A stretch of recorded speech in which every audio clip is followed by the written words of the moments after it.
ഗദ്ദാമ. പുതിയ കഥയിലേക്ക് സ്വാഗതം. മരുഭൂമിയിൽ അറബി വീട്ടിൽ ദുരിതമനുഭവിക്കുന്ന ഒരു പെണ്ണിൻ്റെ പച്ചയായ ജീവിതമാണ് ഇതിലൂടെ ഞാൻ പറയുന്നത്. പുലർച്ചെ 4 മണിക്ക് പള്ളിയിൽ നിന്ന് സുബ്ഹി ബാങ്ക് വിളിക്കുന്നതിന് മുമ്പേ ആയിഷ ഉണരും. മരുഭൂമിയിലെ തണുപ്പ് ജനൽ ചില്ലുകൾക്കിടയിലൂടെ അഴിച്ചു കയറുന്നുണ്ടാവും. നാട്ടിലെ പച്ചപ്പും മഴയും ഓർക്കുമ്പോൾ നെഞ്ചിൽ ഒരു വിങ്ങലാണ്.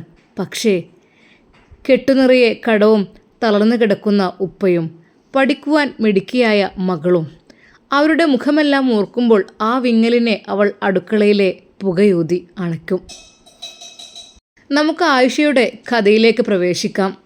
2 വർഷം മുമ്പാണ് ഒരു ഏജന്റ് വഴി ആയിഷ സൗദിയിലെ ഈ വലിയ വില്ലയിൽ എത്തിയത്. നല്ല ശമ്പളം, കുറഞ്ഞ ജോലി എന്നായിരുന്നു വാഗ്ദാനം. എന്നാൽ വിമാനമിറങ്ങിയ അന്ന് തുടങ്ങിയതാണ് ദുരിതം. എയർപോർട്ടിൽ വെച്ച് തന്നെ പാസ്പോർട്ട് സ്പോൺസർ വാങ്ങിവെച്ചു. പിന്നീട് അവൾ കണ്ടത് ഇരുമ്പ് ഗേറ്റുകൾക്കുള്ളിലെ തടവറയായിരുന്നു. ആ വീട്ടിലെ അർബാബ് അത്ര മോശക്കാരനല്ലെങ്കിലും അയാളുടെ ഭാര്യ ഫാത്തിമ ക്രൂരയായിരുന്നു എന്നവൾക്ക് പെട്ടെന്ന് തന്നെ മനസ്സിലായി. ചെന്ന് കയറിയ അന്ന് മുതലേ തന്നെ അവരുടെ ആ ഒരു ക്രൂരമായ പെരുമാറ്റവും അതെല്ലാം കണ്ടപ്പോൾ ശരിക്കും ആയിഷയ്ക്ക് ഭയം തോന്നി. റബ്ബേ, ഇവിടെ നിൽക്കണമല്ലോ റബ്ബേ, എങ്ങനെ തള്ളി നിൽക്കും? പക്ഷേ സുഖമില്ലാത്ത കുഴഞ്ഞു കിടക്കുന്ന തൻ്റെ പിതാവിൻ്റെ മുഖം കാണുമ്പോഴും തൻ്റെ പൊന്നുമോളുടെ മുഖം കാണുമ്പോഴും അത് എങ്ങനെയെങ്കിലും കഷ്ടപ്പെട്ട് അധ്വാനിച്ച് ജോലി നേടണം എന്നുള്ള ചിന്തയായിരുന്നു അവൾക്ക്. അല്പമെങ്കിലും ക്യാഷ് കിട്ടിയാൽ അതുമായില്ലേ, അത് ബാപ്പയുടെ മരുന്ന് വാങ്ങാനെങ്കിലും കൊടുത്തേക്കാലോ അവൾ വിചാരിച്ചു. ഫാത്തിമ എന്ന അവിടുത്തെ അറബിച്ചി, അത് അവരൊരു ക്രൂര സ്ത്രീയായിരുന്നു. 10 മുറികളുള്ള ആ വലിയ വീട് ഒറ്റയ്ക്ക് വൃത്തിയാക്കണം, അറബി ഭക്ഷണം ഉണ്ടാക്കണം, തുണി അലക്കണം, കുട്ടികളെ നോക്കണം. പകൽ മുഴുവൻ പണിയെടുത്താലും രാത്രി വൈകിയും അവർ ഓരോ ജോലികൾ തന്നുകൊണ്ടേയിരിക്കും. അതെല്ലാം ക്ഷമയോടെ അവൾ നിർവഹിക്കും. എങ്കിലും ഒരു 5 മിനിറ്റ് ഇരിക്കുവാൻ സമ്മതിക്കില്ല. അപ്പോഴേക്കും ആഹാ, ഷെറീൻ ഇവിടെ വന്ന് ഇരിക്കുകയാണോ എന്ന് ചോദിക്കും. പിന്നെ പെട്ടെന്ന് എഴുന്നേറ്റ് എന്തെങ്കിലുമൊക്കെ ഒരു ജോലി തരും. ആയിഷയ്ക്ക് കൃത്യസമയത്ത് ഭക്ഷണം നൽകാറില്ല. ബാക്കി വരുന്ന ഹൊബൂസും ഉണങ്ങിയ ഇറച്ചി കഷ്ണങ്ങളുമാണ് അവളുടെ ആഹാരം. ചില ദിവസങ്ങളിൽ വിശപ്പ് സഹിക്കവയ്യാതെ പൈപ്പിലെ വെള്ളം കുടിച്ച് അവൾ വിശപ്പടക്കും. ചുരുക്കി പറഞ്ഞാൽ ദുരിതപൂർണമായിരുന്നു അവളുടെ അറബി വീട്ടിലെ ജീവിതം. അറബിച്ച് കൂടുതൽ ജോലികൾ അവൾക്ക് നൽകുമ്പോൾ അറബിക്ക് അല്പം ദയ തോന്നുമായിരുന്നു. അദ്ദേഹം പറയും, ഇനി മതി, അവൾ ഒരുപാട് ജോലി ചെയ്തതല്ലേ, കുറച്ച് റെസ്റ്റ് എടുത്തോട്ടെ. അപ്പോഴെല്ലാം അറബിച്ച് ദേഷ്യം പിടിച്ച് പറയും, എന്താ നിങ്ങൾക്ക് കെട്ടിക്കൊള്ളുന്നുണ്ടോ അവളെ? ഓ, എന്തൊരു സ്നേഹം, സഹതാപം, ഒറ്റ എണ്ണത്തിനും വിശ്വസിക്കാൻ പറ്റൂല. അതെ, കേരളത്തിൽ നിന്നൊക്കെ കുറേ അങ്ങോട്ട് കെട്ടിയെടുക്കുന്നുണ്ട്. അവരുടെയൊക്കെ ചിന്ത എന്താണെന്നോ, എന്തെങ്കിലും കിട്ടിയാൽ അടിച്ചുകൊണ്ട് പോകാന്നുള്ള രീതിയിലായിരിക്കും. അല്ലാതെ നമ്മളെ സ്നേഹിക്കാനല്ല. നമ്മൾ നല്ലോണം കരുതണം, നല്ല ശ്രദ്ധിക്കണം. അത് ആ പെണ്ണ് അങ്ങനെയൊന്നും ചെയ്യില്ല. കണ്ടില്ല എത്രമാത്രം കഷ്ടപ്പെട്ട് ജോലി ചെയ്യുന്നു. അറബി അല്പം ദയോടുകൂടി അത് പറയുമെങ്കിലും അറബിച്ചിക്ക് ദേഷ്യമായിരുന്നു അത് കേൾക്കുന്നത് തന്നെ. ഒരു ദിവസം അലമാര വൃത്തിയാക്കുവാൻ വേണ്ടി അവളോട് ആവശ്യപ്പെടുന്നു. അതെ, ആ ഗ്ലാസ്സുകളെല്ലാം താഴേക്ക് ഇറക്കി വെച്ച് നല്ല രീതിയിൽ തുടച്ച് വൃത്തിയാക്കി അലമാര സെറ്റാക്ക്. അറബിച്ചിയോട് വാഗ്ദാനം കേട്ട് അവൾ അലമാര വൃത്തിയാക്കുവാൻ വേണ്ടി തുടങ്ങി. അതെ, ഒരെണ്ണം പൊട്ടിപ്പോവരുത്, നല്ല രീതിയിൽ ശ്രദ്ധിക്കണം, മനസ്സിലായല്ലോ? അറബിച്ചി അതും പറഞ്ഞുകൊണ്ട് അപ്പുറത്തേക്ക് പോയി. എന്നാൽ വൃത്തിയാക്കുന്നതിനിടയിൽ ആയിഷയുടെ കൈ തെറ്റി ഒരു വിലപിടിപ്പുള്ള ചില്ല് പാത്രം തറയിൽ വീണ് പൊട്ടി. എന്താ അവിടെ ശബ്ദം? എല്ലാം പൊട്ടിച്ചെന്നാ തോന്നുന്നു. എന്നെ പറഞ്ഞാൽ മതി, ഇങ്ങനെയുള്ള ഒരുത്തിയെ ഇവിടെ ജോലിക്ക് നിർത്തിയ. എന്താ അവിടെ എന്ന് പറഞ്ഞുകൊണ്ട് അറബിച്ചി ഓടിയെത്തി. ഓടി വന്ന അറബിച്ചി അതാ അവളുടെ തട്ടം പിടിച്ച് വലിച്ച് ചുവരിൽ മുട്ടിച്ചു. എടി, ഇത് നിന്റെ ഉപ്പയുടെ വീട്ടിലെ സാധനമല്ല. എത്രയും വിലപിടിപ്പുള്ള സാധനങ്ങൾ നീ കേടുവരുത്തിയത്. ഇതൊക്കെ നിനക്ക് എങ്ങനെ പൊട്ടിക്കാൻ മനസ്സ് വന്നു? എത്രമാത്രം വിലപിടിപ്പുള്ളതാണ് നിനക്കറിയോ ഈ കൗതുക വസ്തുക്കളൊക്കെ? അയ്യേ, നിന്നെപ്പോലുള്ള എന്നെ വേണം ഇവിടെ ജോലിക്ക് നിർത്തിയതിന് പറയാൻ വേണ്ടിയിട്ട്. എന്നാൽ അർബാവിനോട് കാര്യം പറഞ്ഞു. സാരമില്ല, ഒരു പാത്രമല്ലേ, നമുക്കങ്ങനെ എത്ര പാത്രങ്ങൾ വാങ്ങാം. അതെ, എത്ര മനോഹരമായ ഒരു ചില്ലുപാത്രമാണ് അവൾ നശിപ്പിച്ചതെന്നറിയോ. എന്നാൽ അർബാവ് കാണാതെ അവളെ ഒരു ഇടുങ്ങിയ മുറിയിൽ പൂട്ടിയിട്ടു. നീ ഇവിടെ കിടക്ക്, എന്നാലും നീ പഠിക്കൂ. അല്ലാതെ മനുഷ്യനെ മെനക്കെടുത്താൻ വേണ്ടിയിട്ട് അത്രയും നല്ല വിലപിടിപ്പുള്ള സാധനങ്ങൾ നശിപ്പിക്കാനാണോ നീ ഇങ്ങോട്ട് കയറി വന്നത്? 2 ദിവസം വെള്ളം പോലും കൊടുക്കാതെ അവളവിടെ കഴിഞ്ഞു. ആ ഇരുട്ടുമുറിയിൽ ഇരുന്ന് പടച്ചവനെ വിളിച്ച് അവൾ കരഞ്ഞു തീർത്തു. ആരോടും പരാതി പറയാനില്ല, വിളിക്കാൻ ഫോണില്ല. എങ്കിലും പടച്ച റബ്ബിനോട് അവൾ കരഞ്ഞു പറഞ്ഞു, അല്ലാ, എൻ്റെ ബാപ്പാക്ക്, എൻ്റെ പൊന്നുമോൾക്ക് വേണ്ടിയിട്ടാണ് ഞാനിവിടെ ജീവിക്കുന്ന അല്ലാ. എന്നാൽ അറബി ചോദിക്കുന്നു, എവിടെ ആയിഷ, എവിടെ? അവളെന്ന് കാണുന്നില്ലല്ലോ. ആ, ആയിഷ 2 ദിവസം റെസ്റ്റ് കൊടുത്തതാണ് ഞാൻ അവൾക്ക് വേണ്ടിയിട്ട്. നിങ്ങൾക്കല്ലേ വലിയ വേദന അവളെക്കുറിച്ച്?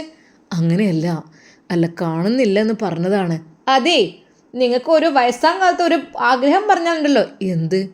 ഞാൻ എൻ്റെ മോളെ പോലെയാണ് അവളെ കരുതിയിട്ടുള്ളത്, അല്ലാതെ. അതെ, മിണ്ടി പോവരുത് നിങ്ങൾ. ആ, അറബിച്ചി അവരെ ആക്രോശിക്കുകയായിരുന്നു ചെയ്തത്. എന്നാൽ അവളെ അവർ തന്നെ തുറന്നു വിട്ടു. ഇനി മേലിൽ ഇത് ആവർത്തിച്ചിട്ടുണ്ടെങ്കിലേ 1 മാസം പൂട്ടിയിട്ട് പട്ടിണി കിടന്ന് മരിക്കേണ്ടി വരും. ഭയത്തോടെ അവൾ വളരെയധികം സങ്കടത്തോടെ, മാഡം മാപ്പ്, ഞാൻ അറിഞ്ഞുകൊണ്ടല്ല, എൻ്റെ കൈ തട്ടിയതാണ് മൂളിക്കൊണ്ട് അവർ അപ്പുറത്തേക്ക് പോയി. മാസത്തിലൊരിക്കൽ മാത്രം കിട്ടുന്ന 5 മിനിറ്റ് ഫോൺ കോളാണ് ആയിഷയുടെ ഏക ആശ്വാസം. മകൾ നസ്രീനോട് സംസാരിക്കുമ്പോൾ അവൾ തൻ്റെ സങ്കടങ്ങളെല്ലാം മറച്ചു പിടിക്കും. ഉമ്മ എപ്പോഴും വരുന്നത്? ഉമ്മ അയച്ച പൈസ കൊണ്ട് ഉപ്പാപ്പാൻ്റെ മരുന്ന് വാങ്ങി കേട്ടോ എന്ന് നസ്രീൻ പറയുമ്പോൾ കവളിലൂടെ ഒലിക്കുന്ന കണ്ണീർ തുടച്ചുകൊണ്ട് ആയിഷ പറയും, ഉമ്മ ഇവിടെ സുഖമായിരിക്കുന്നു മോളെ, ഉമ്മൻ്റെ പൊന്നു മോളെ, ഉമ്മൻ്റെ കുട്ടിക്ക് വേണ്ടിയിട്ടല്ലേ ഉമ്മ ഇവിടെ നിൽക്കുന്നത്. യഥാർത്ഥത്തിൽ ആയിഷയ്ക്ക് കൃത്യമായി ശമ്പളം ലഭിച്ചിരുന്നില്ല. 3 മാസത്തിലൊരിക്കൽ കിട്ടുന്ന ചെറിയ തുക അവൾ നാട്ടിലേക്ക് അയക്കും. എന്നാൽ അർബാവ് അതാ മേഡത്തിൻ്റെ കൈകളിൽ ക്യാഷ് കൊടുക്കും. അവൾക്ക് ഇത് കൊടുത്തേക്ക്. അല്ല, ഇതെന്തിന് ഇത്ര തോനെ? ഇത്രയധികമൊന്നും വേണ്ട. ആഹാ, അതിന് മാത്രമുള്ള പഴയൊന്നും ഇവിടെ ഇല്ല. ഇത് ഇത്രയൊന്നും കൊടുക്കണ്ട, നീ അങ്ങ് കൊടുത്തേക്ക്. എന്നാൽ ആ അറബിച്ചി അതിൽ നിന്നും പകുതി മാറ്റി വെക്കുമായിരുന്നു. പകുതി ക്യാഷായിരുന്നു അവൾക്ക് കൊടുത്തിരുന്നത്. എന്നാൽ ആ ചെറിയ തുക അവൾ നാട്ടിലേക്ക് അയക്കും. തൻ്റെ വിശപ്പിനേക്കാൾ വലുതാണ് മകളുടെ പഠനമെന്ന് അവൾ സ്വയം വിശ്വസിച്ചു. അതെ, മോളെ പഠിപ്പിക്കണം. എൻ്റെ മോൾക്കൊരിക്കലും ഈ ഒരു ഗതി വരരുത്. കാരണം ഞാൻ കണ്ടില്ലേ ഇവിടെ കഷ്ടപ്പെടുന്നത്. എൻ്റെ മോൾ ഒരിക്കലും കഷ്ടപ്പെടാൻ പാടില്ല. അവൾക്ക് നല്ലൊരു ജോലി വാങ്ങിക്കൊടുത്താലേ എൻ്റെ കുട്ടി അവിടെ രക്ഷപ്പെടുമല്ലോ. അതിനു വേണ്ടിയിട്ട് എത്രയൊക്കെ പീഡനങ്ങൾ സഹിച്ചാലും അവിടെ തന്നെ നിന്നു. അതെ ആയിഷ. ഇല്ല, കഴിയില്ല, ഇനിയും കഴിയില്ല. കുറച്ചൊക്കെ ക്യാഷ് കിട്ടി, പക്ഷെ ഇപ്പോൾ ക്യാഷ് തരുന്നു പോലുമില്ല. അതെ, ഇപ്പോൾ റബ്ബേ, ഞാൻ എന്താ ചെയ്യാം? ഇവിടെ കഷ്ടപ്പെടാന്നല്ലാതെ ഒന്നും തരുന്നില്ലല്ലോ. സമയം കൃത്യമായി ആയപ്പോൾ, എന്നും കിട്ടുന്ന സമയമായപ്പോൾ അവൾ ആലോചിച്ചു ക്യാഷ് ഇപ്പോൾ കിട്ടും എന്ന്. പക്ഷെ കൊടുത്തില്ല. ഇനിയും ഇവിടെ നിന്ന് കഴിഞ്ഞാൽ ഞാൻ പട്ടിണി കിടന്ന് മരിക്കും. എൻ്റെ ബാപ്പയുടെ അസുഖം കൂടും. അത് എൻ്റെ മോളെ പഠിപ്പിക്കാൻ വരെ പൈസ തരുന്നില്ലല്ലോ റബ്ബേ. അവൾ ആകാംക്ഷയോടെ നോക്കും. ജോലി ചെയ്യുന്നതിനിടയിൽ അറബിച്ചയോട് ചോദിക്കട്ടെ എന്ന് കരുതും. വേണ്ട, അഥവാ ചോദിച്ചു കഴിഞ്ഞാൽ വായിലുള്ളത് മുഴുവൻ കേൾക്കേണ്ടി വരും. ഇരട്ടി ജോലിയും ചെയ്യും. ഇവിടെ അകപ്പെട്ടു പോയില്ലേ, ഞാൻ എന്ത് ചെയ്യുക? പുറത്തിറങ്ങാൻ പറ്റില്ലല്ലോ. രക്ഷപ്പെടുവാനുള്ള ശ്രമം. ഒരു രാത്രിയിൽ വീടിൻ്റെ മുൻവാതിൽ അറിയാതെ തുറന്നു കിടക്കുന്നത് ആയിഷ കണ്ടു. അവൾ പടച്ച റബ്ബിനോട് കരഞ്ഞു ദുആ ചെയ്തു, അല്ലാ, ഈ ജയിലിൽ നിന്ന് എന്നെ നീ രക്ഷിക്കല്ല. ആരും കാണാതെ പുറത്തിറങ്ങി ഓടിയാലോ എന്നവൾ ചിന്തിച്ചു. അതെ, ഇതൊരു ജയിൽ തന്നെയാണ്, അറബി വീട്, പുറത്തിറങ്ങാൻ പറ്റാത്ത ജയില്. പക്ഷേ എങ്ങോട്ട് പോകും? അതെ, വീടിൻ്റെ മുൻവാതിൽ അവിടെ ഓപ്പണാണ്. കയ്യിൽ പാസ്പോർട്ടില്ല, ഭാഷ അറിയില്ല. പുറത്തിറങ്ങിയാൽ പോലീസ് പിടിക്കുമോ എന്ന പേടി.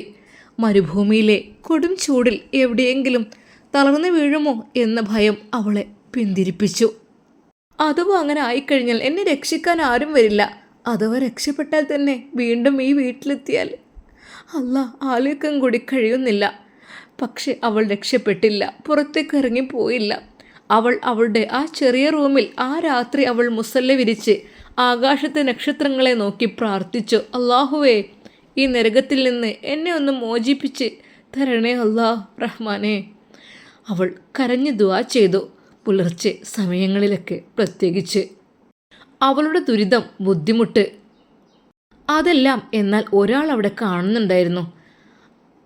അയൽ വീട്ടിലെ അറബി വീട്ടിലെ ഒരു മലയാളി ഡ്രൈവർ. അവൾ അത്യധികം ജോലി ചെയ്യുന്നതും എല്ലാം അദ്ദേഹം ശ്രദ്ധിക്കുന്നുണ്ടായിരുന്നു.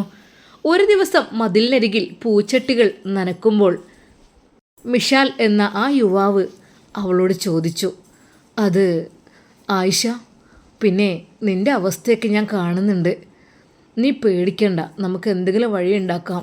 എന്നാൽ അവൾ മിഷാലിനോട് പറഞ്ഞു, മിഷാൽ, അത് എനിക്ക് രക്ഷപ്പെടാൻ ഒരു വഴിയുമില്ല.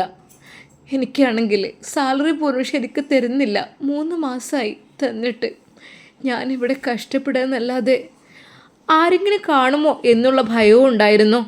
എങ്കിലും അവൾ അത് പറഞ്ഞൊപ്പിച്ചു. സാരമില്ല ആയിഷ, നമുക്ക് എംബസിയിൽ വിവരം അറിയിക്കാം കേട്ടോ. മിഷാൽ പറഞ്ഞ അനുസരിച്ച് ചില സന്നദ്ധ പ്രവർത്തകർ ഈ വിവരം അറിഞ്ഞു. അത് അവൻ ചില ആളുകളെയെല്ലാം ബന്ധപ്പെട്ടു. ഒരു പെണ്ണ് കഷ്ടപ്പെടുന്നുണ്ട് ഒരു അറബി വീട്ടിൽ നിന്ന്, പുറത്തേക്ക് ഇറങ്ങാൻ പറ്റാതെ, സാലറി കിട്ടാത്ത അവസ്ഥ. എന്നാൽ ഈ വിവരം അർബാബുമായി അവർ സംസാരിച്ചു. ആദ്യം എതിർത്തു എങ്കിലും പിന്നീട് നിയമപരമായ നടപടികൾ ഭയന്ന് അവർ ആയിഷയെ വിട്ടയക്കുവാൻ തീരുമാനിക്കുകയാണ്. കാരണം അങ്ങനെയുള്ള നിയമങ്ങൾ അവിടെ പാടില്ല. ഇതൊക്കെ അറിയാതെ ചെയ്യുന്നതാണ്. അഥവാ ആരെങ്കിലും അറിഞ്ഞു കഴിഞ്ഞാൽ, നടപടി എടുത്തു കഴിഞ്ഞാൽ ഉള്ളിൽ പോകുന്ന കേസാണ്. ആരെയും കഷ്ടപ്പെടുത്താൻ പാടില്ല. അതൊക്കെ വലിയ കേസാണ്. എങ്കിലും അവർ കേസാകും, പ്രശ്നമാകും എന്നാലോചിച്ചിട്ട് അവർ ആയിഷയെ പറഞ്ഞയക്കുകയാണ്. എന്നാൽ പോകുന്ന പോക്കിലും ആ സ്ത്രീ, അതായത് ആ അറബിച്ചി, അവളെ നല്ല രീതിയിൽ ചീത്ത പറയുന്നുണ്ട്. മടിച്ചി, ഇങ്ങനെയുണ്ടാവുമല്ലോ ഒരു മടിച്ചികൾ എന്ന് പറഞ്ഞ്. എന്നാൽ അറബി അപ്പോൾ മൗനം പാലിക്കണമെന്ന് ആവശ്യപ്പെടുകയായിരുന്നു. മതി, ഇനി അവളോടൊന്നും പറയണ്ട, അവൾ പൊയ്ക്കോട്ടെ, ഒരുപാട് കഷ്ടപ്പെട്ടതല്ലേ. അറബിയുടെ ആ വാക്ക് കേട്ട് ശരിക്കും ഭാര്യയ്ക്ക് ദേഷ്യം വന്നു. അല്ലെങ്കിൽ ഞാൻ ശ്രദ്ധിക്കുന്നുണ്ട്, അവൾ എന്തെങ്കിലും ജോലി ചെയ്യുമ്പോഴും അവൾ കൂടുതലായിട്ട് എന്തെങ്കിലും ചെയ്യുമ്പോഴും നിങ്ങൾക്കാണല്ലോ വലിയ ബേജാറ്. ഓ പിന്നെ പോകുന്നത് തന്നെ നല്ലത്. അവൾക്ക് കിട്ടുവാനുള്ള 3 മാസത്തെ ശമ്പളം പോലും അവർ നൽകിയില്ല. പക്ഷെ ആയിഷയ്ക്ക് അതൊന്നും പ്രശ്നമായിരുന്നില്ല. അവൾക്ക് വേണ്ടത് ആ തടവറയിൽ നിന്നുള്ള മോചനമായിരുന്നു. ഒടുവിൽ അതാ അവളുടെ പാസ്പോർട്ട് അവർ നൽകി. വിമാനത്താവളത്തിലെ തിരക്കുകൾക്കിടയിൽ ആയിഷ തൻ്റെ കീറി തുടങ്ങിയ ബാഗ് മുറുകെ പിടിച്ചു. അതെ, പോകുമ്പോൾ നല്ലതായിരുന്നു. തിരിച്ചെത്തുമ്പോൾ ഇത്രമാത്രം ദുരിതം ആകുമെന്ന് ഞാൻ ഒരിക്കലും അറിഞ്ഞില്ല. അവളുടെ കയ്യിൽ പണമില്ലായിരിക്കാം, പക്ഷേ ഹൃദയത്തിൽ സ്വാതന്ത്ര്യത്തിൻ്റെ വലിയൊരു ഭണ്ഡാരമുണ്ടായിരുന്നു. അതെ, ആ ഒരു ജയിലിൽ നിന്ന് രക്ഷപ്പെട്ടല്ലോ എന്നായിരുന്നു അവൾ ആലോചിച്ചത്. കേരളത്തിലെ വിമാനത്താവളത്തിൽ ഇറങ്ങിയപ്പോൾ വീശിയ ആ ഒരു തണുത്ത കാറ്റ് അവളുടെ ഉണങ്ങിയ കവിളുകളെ തലോടി.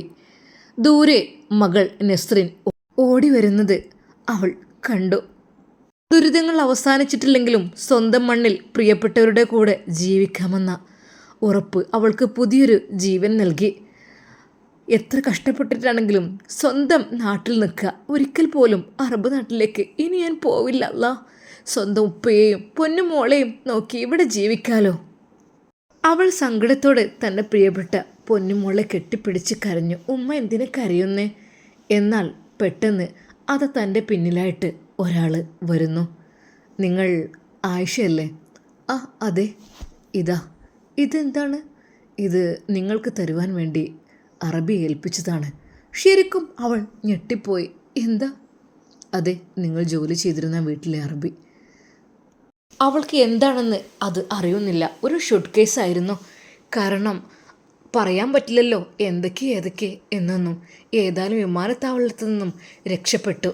അങ്ങനെ അവർ വീട്ടിലെത്തി. അത് തുറന്നു നോക്കിയപ്പോൾ കണ്ട കാഴ്ച, അതിലൊരു കത്തുമുണ്ടായിരുന്നു. അറബി എഴുതിയ എന്തോരെഴുത്തും അതിൻ്റെ ഉള്ളിലായിട്ട് അതാ അവർക്ക് ജീവിക്കുവാനുള്ള സ്വർണ്ണ ബിസ്ക്കറ്റുകളായിരുന്നു അതിൽ അടുക്കി വച്ചിരുന്നത്. ഇനിയൊരിക്കലും അറേബ്യയിലേക്ക് തിരിച്ച് വരരുത് എന്നും ഒരെഴുത്ത് അതിലുണ്ടായിരുന്നു. ശരിക്കും അവൾ അത്ഭുതപ്പെട്ടു. റബ്ബേ, എന്നെ രക്ഷിച്ചത് ആരായിരിക്കും? അപ്പോൾ അറബിയുടെ ഭാര്യ മോശമാണെങ്കിലും അദ്ദേഹം നല്ലൊരു മനസ്സിന് ഉടമയായിരുന്നു എന്നുള്ള കാര്യം അതിൽ നിന്ന് അവൾക്ക് മനസ്സിലായി. ഒരു നിമിഷം അവൾ പ്രിയപ്പെട്ട പിതാവിനെയും പൊന്നുമോളെയും നോക്കി അവിടെ സുഖമായി ജീവിക്കുവാൻ വേണ്ടി കരുതുകയാണ്. പടച്ച റബ്ബിനോട് കണ്ണീരോടെ ദുആ ചെയ്തു. അല്ലാ റബ്ബേ, ഇത്രമാത്രം നീ കാരുണ്യവാനാണെന്ന് ഞാൻ അറിഞ്ഞില്ല അല്ലാ. അതെ, എൻ്റെ അറബി നല്ലവനായിരുന്നു, പക്ഷേ അറബിച്ചിയായിരുന്നു പ്രശ്നക്കാരി.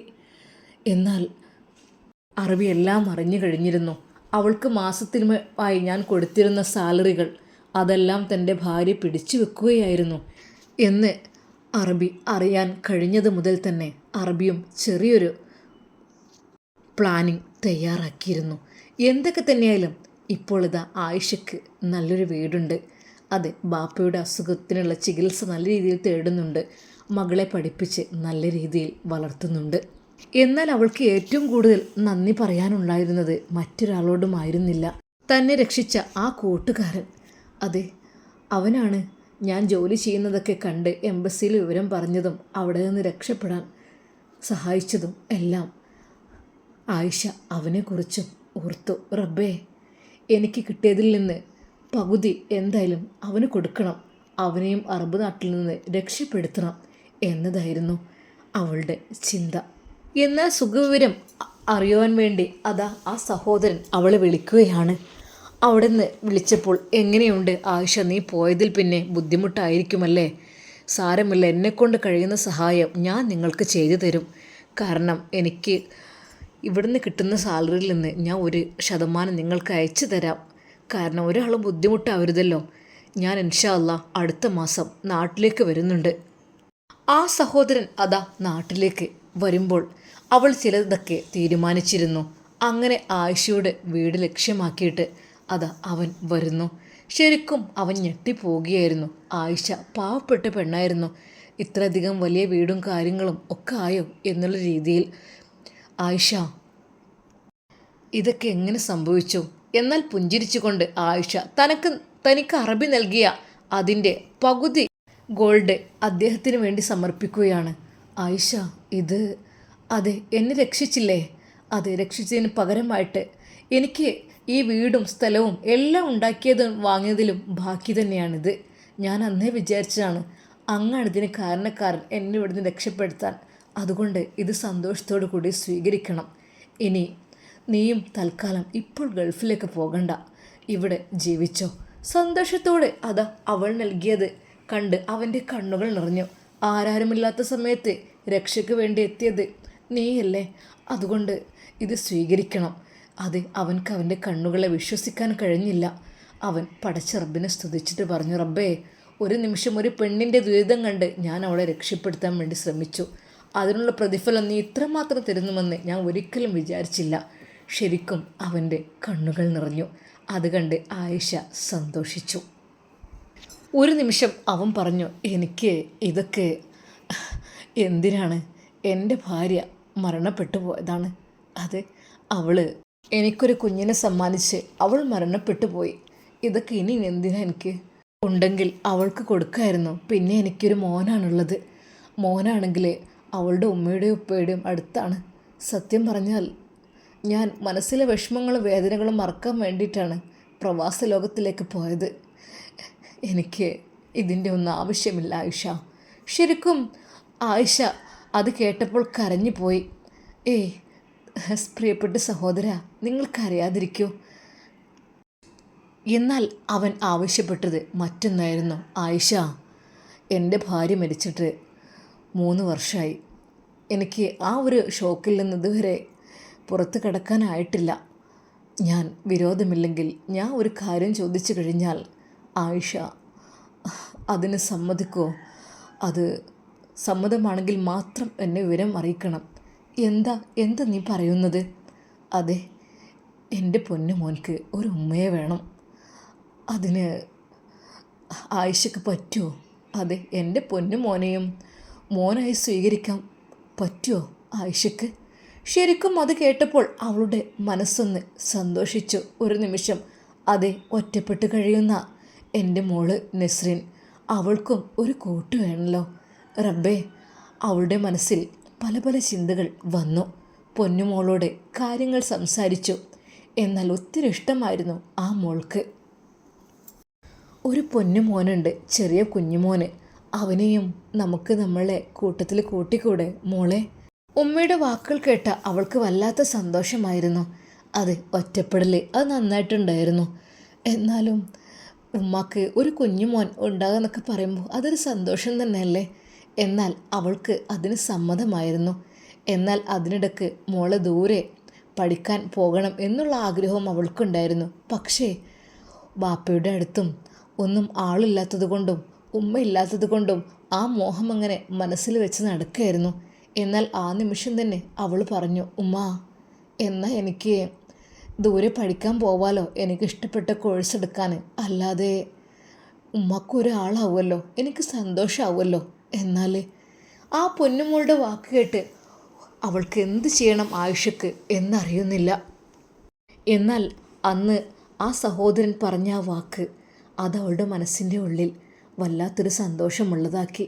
അങ്ങനെയാണെങ്കിൽ മോള് പഠിക്കാൻ പോയിക്കോട്ടെ, മോൾക്ക് അത്യധികം ആഗ്രഹമാണല്ലോ. ഞാൻ ഒറ്റക്കാവുമെന്ന് വിചാരിച്ചിട്ടും ഉപ്പാൻ്റെ അടുത്ത് ആരും ഇല്ല എന്ന് വിചാരിച്ചിട്ടുമായിരുന്നു അവളെ വിടാതിരുന്നത്. ഇൻഷാ അല്ലാ, അങ്ങനെ അത് ആ പൊന്നുമോളെ ചേർത്തുവാൻ വേണ്ടി അവൾ പോകുന്നുണ്ട്. എന്നാൽ ഈ സമയം ഒരിക്കൽ കൂടി ആ സഹോദരൻ ആയിഷയോട് ചോദിക്കുന്നു, ആയിഷ, ഞാൻ പറഞ്ഞ കാര്യം? നേരെ അത് പിതാവിനോട് കാര്യങ്ങളെല്ലാം പറഞ്ഞപ്പോൾ ആ പിതാവിൻ്റെ കണ്ണുകൾ നിറഞ്ഞു. മോളെ, എൻ്റെ മനസ്സിൽ അത് വല്ലാത്തൊരു വേദനയേറിയ ചിന്തയായിരുന്നു. ഭർത്താവ് ഉപേക്ഷിച്ചു പോയ നിന്നെ ഒരാളുടെ കൈകളിൽ ഏൽപ്പിക്കുന്നവരെ എനിക്ക് സമാധാനമില്ലായിരുന്നു മോളെ. എന്നാൽ ആ യുവാവിനെ ഉപ്പാക്കും വളരെയധികം ഇഷ്ടപ്പെട്ടു. അങ്ങനെ അത് ആയിഷ വിവാഹത്തിന് വേണ്ടി തയ്യാറാവുകയാണ്. അത് ആ പിതാവ് കൈപിടിച്ചുകൊണ്ട് അവനിൽ തൻ്റെ പൊന്നുമോളെ ചേർത്ത് കൊടുത്തു. അവിടെ നിക്കാഹ് ചെയ്തു കൊടുത്തു. ആയിഷയും അവളുടെ ഭർത്താവും ആ ഉപ്പയും മക്കളും സന്തോഷത്തോടു കൂടി ഇന്ന് ജീവിക്കുന്നു, പ്രവാസ ലോകത്തേക്കൊന്നും പോവാതെ. പ്രിയപ്പെട്ടവരെ, സ്റ്റോറി ഇഷ്ടപ്പെട്ടാൽ കമൻറ്റ് ചെയ്യണേ. ഇത് പ്രവാസികളായി ഒരുപാട് കഷ്ടപ്പെടുന്ന ആളുകൾക്ക് വേണ്ടി ഞാനിത് സമർപ്പിക്കുന്നു.